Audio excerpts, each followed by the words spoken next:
Falls are on Easter break. New resident assistants are chosen for the upcoming school year. And the USF Theater prepares for the production of West Side Story. All this and more coming up next on College Week. Don't go away. From the Jeske Fine Arts Center on the campus of the University of Sioux Falls, this is College Week. With Chantel Day, Beth Salisbury, Crosstalk with TJ Oates, and Sports with Sajid Polite. Good morning, I'm Beth Salisbury. And I'm Chantel Day. Thanks for joining us. Chantel, I know we're both in the production of West Side Story coming up, It's been a great experience for me as well. The dances have really been a workout, but it's all been good fun. Yeah, I would imagine. So I know William Markson has a pack coming up later in the show, so we get to see some of your Latina dancing. That's always great. And I know as a senior, it is my last show, so I'm really excited about that, But the other thing is I don't have to register for classes next year. I know you have one more year left, so how's registration going for you? Yeah, because it's so early in the semester, we get to look over our classes, so it's going really, really well. It's almost summertime again, and that means it's time for students to meet with advisors and get registered for the fall 2012 semester. Registration opens on April 16th at 6 a.m. and unofficially concludes on April 27th. The catalog is updated and available on the USF homepage, where you can also look for summer courses. With Easter break this weekend, the dorms on campus have closed, and students are able to enjoy a few days before the final stretch of the spring semester. The dorms will reopen Monday evening, and classes will resume at their regular times Tuesday morning. Chantel, I know you live in Sioux Falls, and so you don't really have to travel anywhere. So what are you and your family doing for Easter? Well, we go to church on Sunday, and then probably hang out with my grandparents, dye some Easter eggs, eat some egg salad sandwiches, Tradition. What are you doing? I'm actually staying up here in Sioux Falls because my mom and dad are going to go and visit my brother and pregnant sister-in-law, so I'm going to be eating Easter dinner all by myself, a little frozen dinner. It'll be great, But I'm really excited, going to church on Sunday, true meaning of Easter and all that stuff. Maybe we'll stop by and bring you some ham or something. That'll be great. People across the country are celebrating Easter this weekend, yet sometimes what is being celebrated can be kind of vague. College Week Ethan Graham talks with students about what Easter means to them. Many people view Easter as a celebration of spring and new life instead of the resurrection of Jesus. As a child, Easter meant chocolate bunnies and Easter egg hunts to Tanya Farm. Although the commercialization of the holy day is disheartening, Farm says that now as an adult, her focus is centered on Christ. When I think about Easter, as a child, I thought about Easter egg hunting and, chocolate bunnies and everything I was going to get in my Easter basket. So now that I'm old enough to really understand what Easter is about and understand who Jesus is and why we celebrate Easter and the truth behind all of it, I don't feel like it distracts me as much. If anything, it makes me realize what I want, how I want to raise my kids, to really understand Easter and Christmas and all these different holidays that we've made about people that really have nothing to do with Jesus. Senior Abigail Isaac explains that the real reason behind Easter is the death and resurrection of Jesus Christ. Isaac says that the celebration of Passover is a reminder of Jesus' death on the cross. Jesus' death and resurrection is so wrapped up in Passover. If you seriously take the examples of Jesus and what he did and what he went through and how the Pharisees would examine him and everything involved, it remarkably parallels what a Passover lamb goes through. It's very much of a reminder of Jesus came at this time and Jesus did die, but it celebrated the full extent of the 8-day celebration of Passover and not just Easter Sunday. So when you're chomping down on Peter Cottontail's chocolate ears this Easter, remember the real reason for the season. For College Week, I'm Ethan Graham. Just before spring break, USF announced its new RAs for the 2012-2013 school year. With more on the story, here's College Week's Alex Bainey. As the year comes to an end, dorms here on campus are going to be changing. One of the larger changes will be the new resident assistants for next year. Over 60 students applied to be an RA next year, and only 33 were chosen. Tara Westman was on the panel for choosing RAs for next year and had this to say about what they have to go through to choose RAs. The process is, I think, pretty foolproof with Karen and Alex and Tina and Kyle and I. We're all very different personalities, and we take it very seriously. We put everybody's names on the board and we try to be prayerful about it and pick teams that we think will work really well together and have the most impact on campus and work well with us. Krista Vanderpool has been an RA for the Grand Island dorm the last 2 years and will be in Collier Baker next year. She says there are a lot of benefits to being an RA. One of the most rewarding parts of being an RA would have to be just being the person that they can come to and be there for guidance or counseling or even just encouragement, or there to listen and give advice. And I just love getting to know all the residents and also just being a part of Res Life and leading events and being a part of that. So.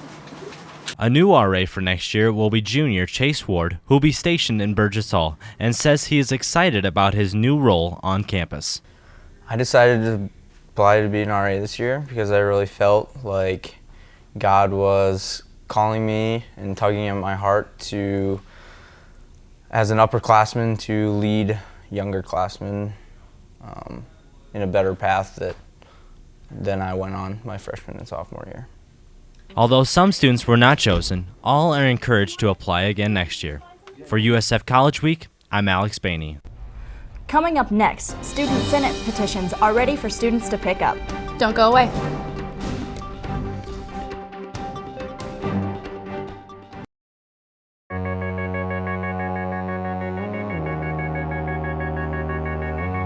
Academic excellence, inspired talent, Christian values, athletic champions. This is the University of Sioux Falls. Proud to be with you the whole way.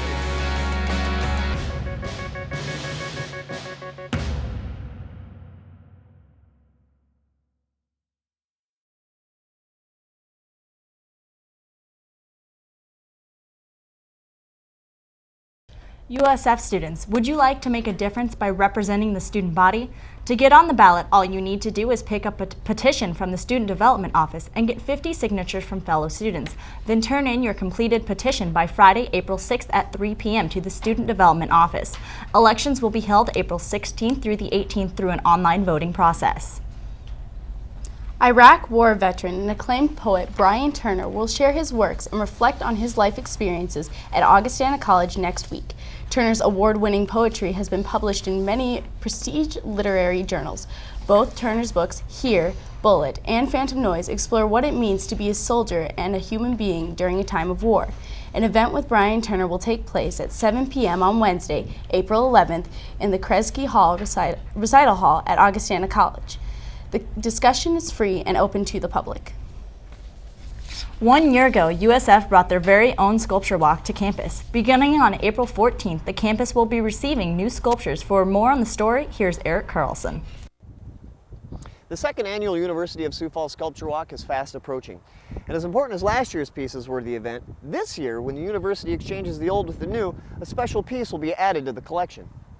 It was 11 years ago when tragedy struck America in the form of multiple attacks from the sky. Naturally, I'm talking about 9/11, and right here where I'm standing is where a piece of steel from the Twin Towers will be placed in the form of a sculpture. It just seems like it was yesterday when that event took place. And yet, some of the students that will be coming to USF next year as freshmen, you know, we need to realize that they were like 7 years old when 9/11 took place, or 8 years old. And so we are kind of, in some ways, we're capturing a bit of history because the story needs to be retold. But this edition isn't simply because a tragedy took place. It was a decision based on how it took place for the University of Sioux Falls. Yeah, on the morning of 9/11 at 10 o'clock, we had planned to have an outside chapel service. We had about 400 chairs set up just outside of the Divine Servant statue, although the Divine Servant statue wasn't here yet. We hadn't received it from our donor at that time. And we were going to dedicate the renovation of Glidden Hall. It was about a $5 million project, transforming Glidden Hall from a girls' dormitory at the time into what it is today, the School of Education and Center for Christian Thought.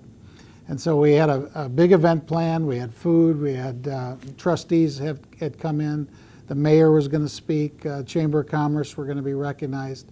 And that was going to be at 10 o'clock, which was about 11 o'clock New York time, an hour later. But then all of a sudden, as we came into work that morning, we started to get the reports of the planes hitting the towers, and then the Pentagon, and then the plane crashing in Shanksville, Pennsylvania. Yet since the primary purpose of a university is to educate, President Benedetto sees a unique opportunity to do just that and not place the sculpture on a pedestal as a tribute. But I think in some ways we didn't want to memorialize the tragedy or the destruction. What we hope that the sculpture will symbolize is the resurgence and a rebirth of faith, and on how a country can come back and how a people can come back. So just as any significant event in history, there becomes this innate desire to remember and not just record. And along with educating and remembering, brings with it a certain capacity to learn another important lesson about life, the human heart. It's a great story, and so we think that there's more than just a piece of steel.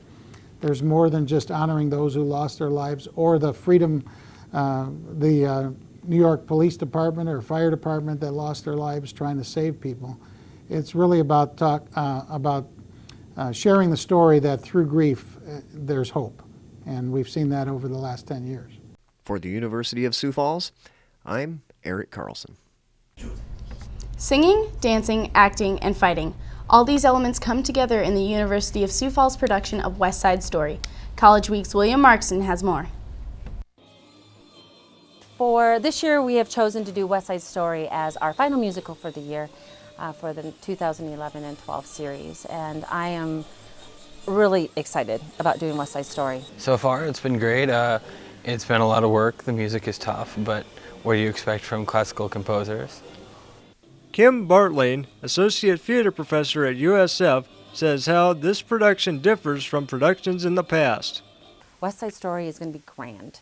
Not just in the spectacle part of it, not just sets, but because it's so difficult. The music is so difficult, the lyrics and the music, ridiculous.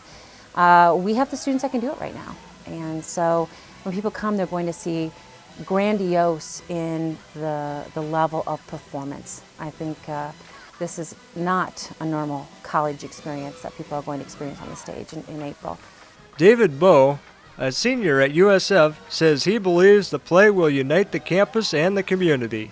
Oh, I think it's going to bring a lot of people in because it's something that everyone knows, everyone's at least heard of. If they haven't seen it, they know it, or they know the title at least. West Side Story, April 18th through the 22nd, April 18th through the 21st at 7:30 p.m., and April 22nd at 2 p.m. For College Week, bring it. We can't wait to see everybody in the theater. I'm William Markson. Coming up next, TJ Oates sits down with Taylor Perkins on Crosstalk. Don't go away.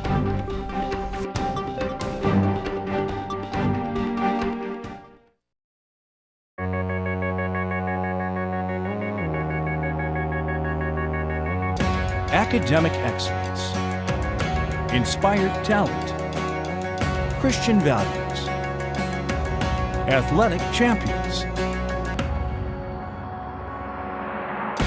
This is the University of Sioux Falls, proud to be with you the whole way.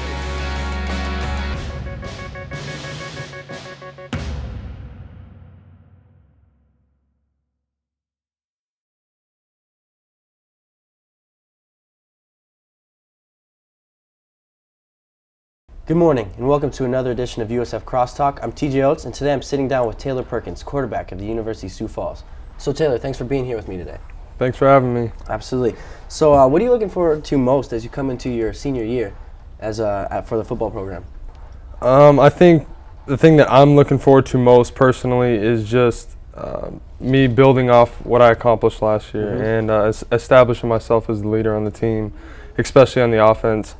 I feel like that I have to keep progressing and keep going as my leadership on and off the field, and I'm just looking forward to having the guys look at me as kind of that guy to lead the team. Absolutely. So obviously last year you stepped into the starting role a little bit late into the season, and then a little hindered by issues, but still a very successful year at that. And looking forward to see you build off that. So how do you feel the team is going to perform as it moves into Division II for its first official year as a Division II school? You know, I think we're going to do great. The thing about it is Division II and AIA, I think people get caught up too much in divisions, you know, so much is that we have the talent here to compete at any Division II level. We have guys here that can go to any school and start immediately. And we've had that before we had this transition year.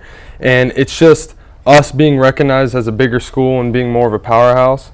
And so just us coming into that is just, I think that we're going to be very successful. What game do you look forward to most coming into this year? You know, it'd be a lie if I said it wasn't Augie, but me personally is the first game of the year. I want us to start off right, and I think the first game is going to set the tone for everything.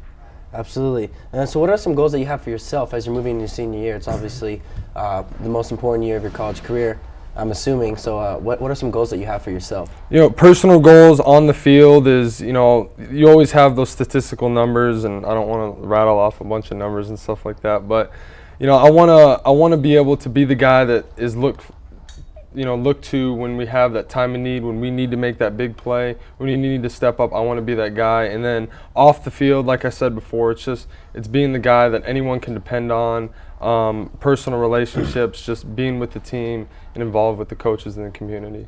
And how do you feel, like, what's the team's goals as far as this year? What do you see the team doing this year? I truthfully see us competing for our conference championship. And if that means, you know, going into the playoffs, that's a lot more down the road. You know, I'm thinking about it, but not really. It's more, you know, just taking it game by game, but establishing ourselves as a powerhouse. I think right off the bat, we can come in here and make an impact. It's not just sitting behind and, you know, seeing what we can do and seeing if we can play with teams. It's more if they can play with us, and I know that we have the ability to do that. Do you feel as you're coming into this first year that teams are somewhat looking past you as just a team that is as an underdog that's coming up to kind of join their world, not someone who they have to look to as a good competition? I do. I really feel like you know, maybe the teams in this area that have heard about the tradition that USF has, they don't really look past us, but some of the other teams, you know, that really haven't heard of us, so think, you know, an NAI transitional team, yeah, we're going to come in here, they'll be kind of our warm-up game, things like that. And, you know, hopefully I do think that way, because then they'll be in for a long game. Absolutely. So what do you think that will be the most difficult part for the team when coming into this year? The most difficult part for the team is just knowing that we have to compete and play each other at practice and just bring it every game. There's no off games. I know sometimes I heard before in the NAIA, you know, you could have an off game and still be dominant. Even though we have that great talent, as I stated before, we still have to be able to know that we have to bring our A game every week. Mm-hmm. And so what would you say the team's morale is this year? As what's the atmosphere on the team? I think the atmosphere is crazy. I mean, I've been to other schools prior to this, and right now I've never felt such a buzz on campus, within the community, within the coaching staff, within the players. You can tell that the morale is high and there's high expectations. Mm-hmm. And lastly, I just want to ask you, who would you pick as number one? Obviously, going into the draft, there's two big quarterbacks, so who would you pick? I like RG3's style more, but I feel like Andrew Luck would be a better pick overall as a pro quarterback, but you can't go wrong with either one. We heard it here first, folks. Andrew Luck, number one. That's Taylor Perkins' pick. Thank you for joining us for another edition of UFS Crosstalk. Coming up next is sports. Thank you.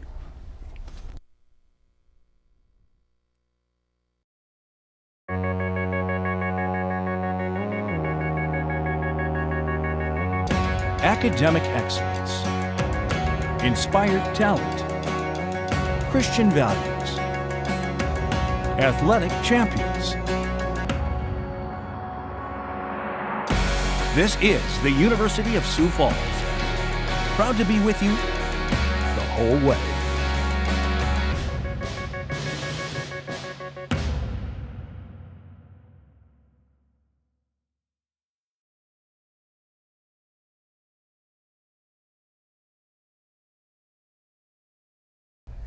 And now Sajid Polite takes a look at sports.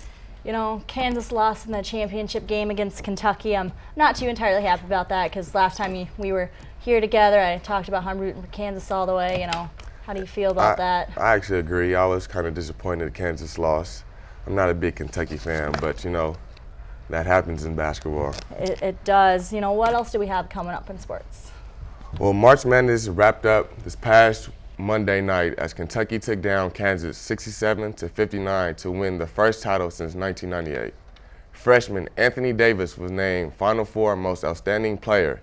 Davis scored only 6 points, but had 16 rebounds, 5 assists, and 6 blocks in the title game.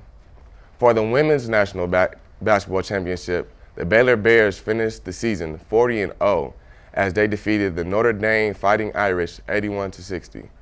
Brittany Griner led the Bears with 26 points, 13 rebounds, and 5 blocks. Griner was named the most outstanding player of the tournament. Just as college basketball came to an end, opening day in Major League Baseball is now in full swing. Seattle and Oakland unofficially got the season started last week in Japan, and last Wednesday, the defending World Series champions St. Louis Cardinals opened against the Miami Marlins. Every team is in action this weekend as teams started games Thursday and on Friday. The Minnesota Twins started the regular season at Baltimore against the Orioles and will continue with their series against Baltimore through Sunday. Very rarely do athletes from the state of South Dakota make it to a stage as big as the NFL, but former South Dakota State and Brandon Valley dual sport athlete Dale Moss is out to prove he has what it takes. The future NFL hopeful sat down with College Week's Sayer Bettinger to discuss his past in basketball and what lies ahead as the 2012 NFL Draft approaches. Any preference of where you'll play in the NFL? Honestly, I have no preference. Like I said, I'm just feel fortunate to be in this situation. Any team that takes me, I'll be extremely happy. It's a surreal experience, and I'm going to be happy wherever I go. Hi, I'm Sayer Bettinger here for USF College Week Sports. I'm sitting down with South Dakota State wide receiver Dale Moss, who's getting ready for the NFL Draft later this month. And Dale, it's great to have you here. Yeah, it's great to be on. So, talk about what it would mean for you to be drafted into the NFL. You know, the whole draft process, it'd be huge, honestly. Last year at this time, I was just starting football and starting from scratch, and it just go to show, you know, how hard work pays off. And I've made a lot of sacrifices, and to be at this point and to potentially get drafted, it's really kind of a surreal experience. Talk about that transition that you made from basketball to football. It was tough because I was basically a freshman, you know, football-wise, just having to relearn everything coming right off basketball season. It was a challenge, and you know, there were times I was pretty low, I'm not gonna lie, but just stayed motivated and had a lot of people around me. You know, I just put in a lot of work and just stayed at it and just kept building. So it got easier, and then yeah, I ended up having a good season, and now just in a position to get drafted. It's kind of a crazy experience. It's pretty awesome, just the transformation. And what was kind of the influence for your switch to football? Was it something that you and the coaches had talked about? We did a little bit, you know. They recruited me out of high school. I was set on playing basketball, and that was, you know, my full commitment. But when it came down to my senior season was done, it was something I always wanted to do. I had that year of eligibility, and I just decided, you know, I'm going to go out because I never wanted to look back and be like, what if? And I felt I would have success. You know, my initial goals stepping into spring ball were to be an all-conference wide receiver. And then, you know, as things kind of developed, I just started realizing, you know, there's more to it, and I can potentially, you know, do this whole NFL thing, and just, you know, kept pushing and stayed working at it. And right now I'm, you know, literally a few weeks away from potentially getting drafted this year. Well, I appreciate you being here, Dale. It was great to have you, and we wish you the best of luck in the future. All right, I appreciate it, man. For College Week Sports, I'm Sayer Bettinger. So, TJ, what can we expect on Crosstalk next week? Ethan Graham will be interviewing the always interesting Kim Bartling. Never boring with her, so it should be pretty good. That's true. And Sajid, what do we have coming up for updates in sports? Well, I just found out that, you know, our first track meet is this weekend, so I'm looking forward to see who comes out on top. All right, and that wraps up another edition of College Week. I'm Chantel Day. And I'm Bess Salisbury. To conclude the show, we're going to leave you with another music video by USF's very own Lucas Dela Cruz and Caitlin Peterson. Enjoy and have a happy Easter. Bump that.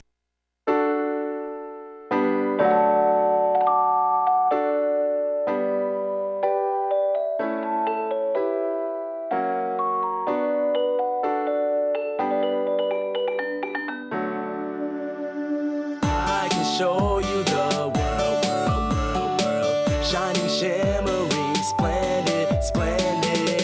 You are my princess, my baby. I love you, but no one above you. No, no. I can take you anywhere. Take my hand, girl. I'ma let you know I care. Only one on my mind, I swear. This love we have, so true, so rare. I'ma never ever hurt you, girl. I probably don't even deserve you, girl, but I'ma make the best of it and let her love decide on the rest of it. I only want to spend it with you, girl. You make my heart beat fast. I know this will last. Ooh, baby, I love you. A whole new world. So many things I feel for you. And out from deep inside, your love will guide through this whole new world. I love you too.